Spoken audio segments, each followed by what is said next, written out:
Let's talk about Luis Garcia. The second-year pitcher is off to a strong start after only pitching 12 innings above high A coming into the season.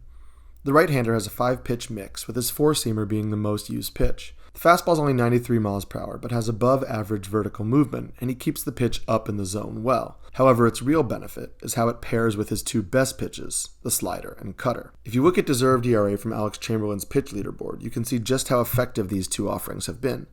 And they're also his two best pitches by CSW, with the cutter registering an absurd 27.1 swinging strike rate. Part of the reason Garcia has upped his cutter usage 10% this year. Both pitches are used to attack low and away from righties, but the cutter is 6 miles per hour faster, while the slider has more vertical and horizontal movement. When combined with the four-seamer, it gives Garcia an incredibly deceptive pitch mix against right-handed hitters. In fact, just looking at the heat map shows how effective the pitch mix is. Garcia rarely ever throws the cutter for a strike, yet, partially due to its increased horizontal movement this season, it has a 52% whiff rate and a .097 batting average against. However, Garcia doesn't throw either of these pitches to lefties, instead relying on his changeup and curveball. As a result, he's struggled a bit versus lefties, with a much higher batting average and slugging percentage allowed. The changeup itself is actually a solid pitch for Garcia, and while he doesn't throw the curve often, it is yet to allow a hit. The issue has been that Garcia relies more heavily on his fastball against lefties.